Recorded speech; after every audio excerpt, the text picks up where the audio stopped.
Filtration Sensation by Patrick Adamczyk, Daniel Dos Santos, Angel Uribe, and Sam Weinberg. The basic idea. Right away, we knew we wanted to go for the filtration stretch goal. The activated charcoal has a large surface area to volume ratio, and frankly, we didn't know if anything else could filter out the water. We found that depending on the type of dye, the aluminum oxide could have been useless.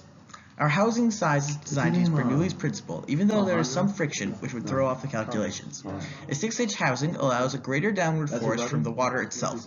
As a result, this will increase the flow rate.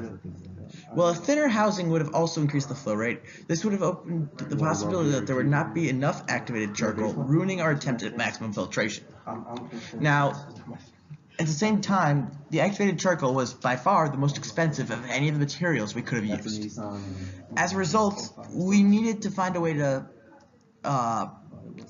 focus on our stretch goals, but we couldn't go for cost because the activated charcoal itself could have thrown off if someone used sand or something like that. So we really focused on maximum filtration from the beginning, which you can see in our results. Okay, this is our device diagram slide. On our device diagram slide, we have a picture of our entire filter setup. It's composed of a piece of cardboard paper with 2 popsicle sticks holding it up. We cut a hole inside the piece of cardboard in order to allow our housing to go through it. At the end of our housing is a plastic cup that holds all the filtered dye. In our housing, we have charcoal with multiple layers of filter paper. At the end of our housing, we have an end cap in order to decrease flow rate. In our end cap, we drilled a hole in order to even more adjust for flow rate. We periodically adjusted for flow rate to find the optimal flow rate for filtering the dye. Okay. Our device performed exceptionally well. We had absorbances of 0.08 and 0.08 for 2 trials, giving us an average of 0.08. Using these values, we got a transmittance of 0.82 and 0.83, giving us an average transmittance of 0.83. According to our TA, this was substantially higher than other groups, which had around 0.4 transmittance.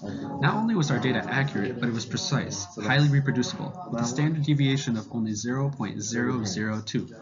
This was all done with a flow rate of 1.2 milliliters per minute, which did fit into our requirements. Okay. So, materials and cost. So, number 1, the housing, which is 1 inch diameter, 6 inches in length, and it costs $70. Number 2, end cap, which it was 1 inch. That cost $10. Number 3, bag of charcoal. That cost $35 and it was 20 grams. Number 4, 2 filter papers. 2 times 15 equals $30.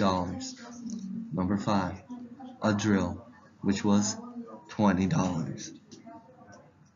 Number 6, cardboard. It was for free. Number 7, tape. That was also for free.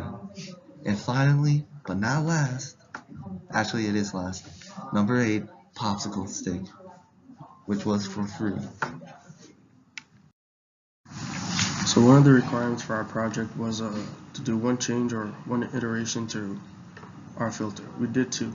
The first iteration we did was to increase the size of the hole on the end cap. The end cap, the first hole we did, we noticed it wasn't causing enough flow rate. To increase that, we just increased the size of the hole, and therefore we noticed a change on the flow rate of the filter.